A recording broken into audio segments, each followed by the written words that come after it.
चाव्या काढून घेतल्या.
रडल्याने काहीच होणार नाही. फक्त तुम्ही बघा, तुम्हाला एकच सांगणे, मोठे व्हा, अभ्यास करा, स्वतःचं नाव मोठं करा, आईवडिलांचं नाव मोठं करा, आपल्या गावाचं नाव मोठं करा.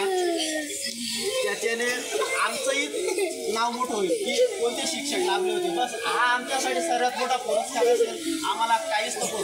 शासन नेहमी पुरस्कार देत असतो, पण तो पुरस्कार काही नाही. जे विद्यार्थी घडले, जे विद्यार्थी मोठे झाले, ते एवढं जरी म्हटलं एक कोणत्या शाळेचे यांचे शिक्षक कोण होते, बस तोच आमचा सर्वात मोठा पुरस्कार. कायम तीन तरुण पुरस्कार आहे, तो पुरस्कार. ओके, चालेल, रडू नका.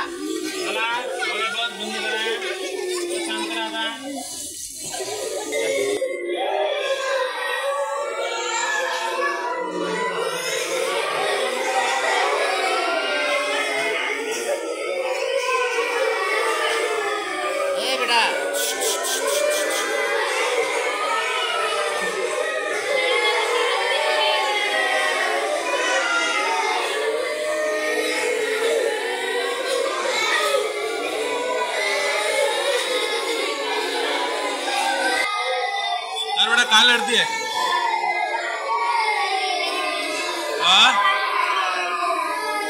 पवार सर गेले.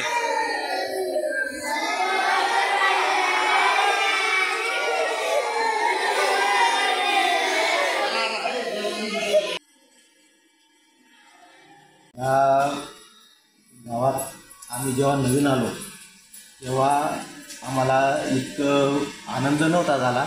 पण नंतर हळूहळू जसं गावातील पालक, विद्यार्थी यांनी आम्हाला खूप सहकार्य केलं, खूप आम्हाला ज्ञानदानासाठी खूप आनंद झाला. आणि मुलं आम्हाला शिकवताना मुलं अभ्यास करत होते आणि त्यांचा आम्हाला सकारात्मक प्रतिसाद मिळाला. त्याच्यामुळे आम्ही खूप आनंदी झालो. आमची खूप इथं काम करण्याची, खूप शाळा मोठी करण्याची आमची खूप इच्छा होती. पण काही प्रशासकीय कारणाने शासनाने बदली केल्यामुळे मला नवीन शाळेत रुजू व्हावं लागतं. खूप आनंद बी झाला आणि दुःख पण झालं की मी एका वर्षात एवढा लढा लावण्यात यशस्वी झालो, याची पावती मला काल मिळाली. पण मी त्या विद्यार्थ्यांना असं सांगतो की बदल हा निसर्गाचा नियम आहे, तो तुम्ही स्वीकारा. आणि याच्या पुढे तुम्हाला चालायचं आहे, इथं थांबून चालणार नाही. आताच तुम्ही अंकुर आहेत, तुम्हाला खूप मोठा वटवृक्ष व्हायचं आहे, तुम्हाला खूप मोठं व्हायचं आहे, स्वतःसाठी जगायचं आहे, आईवडिलांसाठी जगायचं आहे, या गावासाठी तुम्हाला काहीतरी करायचं आहे. तर तुम्ही याच्यामध्ये गुरफटून न जाता पुढे चाला, अभ्यास करा, यशस्वी व्हा. ही आमच्यासाठी खूप मोठी पावती असेल, आमच्यासाठी हा मोठा पुरस्कार असेल. नायगाव शाळा जर मला रिक्त दिसली तर मी डोळे बंद करून मी नायगाव शाळा सांगेल की मला नायगाव शाळा द्या. कारण की मी त्या शाळेत काम केलेलं आहे. मला तेथील पालकांचा, तेथील गावाचा खूप मोठा सहकार्य आहे, अनुभव आहे आणि ते मला भविष्यातसुद्धा सहकार्य करतील. त्याच्यामुळे मी नायगाव सहज आणि डोळे लावून नायगावची निवड करेल.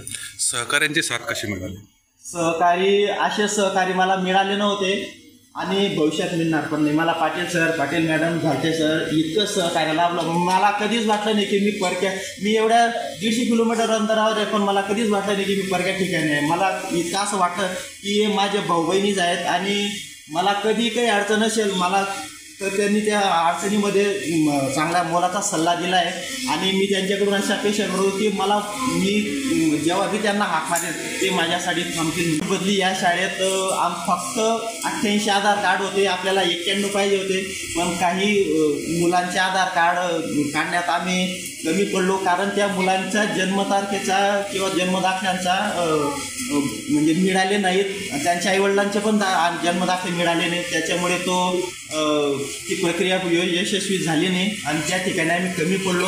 आम्ही खूप प्रयत्न केले स्वतःहून, सर मोठ्या गाडीनं मुलांना घेऊन मुक्ताईनगरला गेले, आम्ही इथं गेलो करकीला, पण काढण्याचा खूप प्रयत्न केला, ते आधार कार्ड निघाले नाही आणि त्या निव्वळ 3 आधार कार्डमुळे आज एका शिक्षकाला प्रशासनाने बदली केली.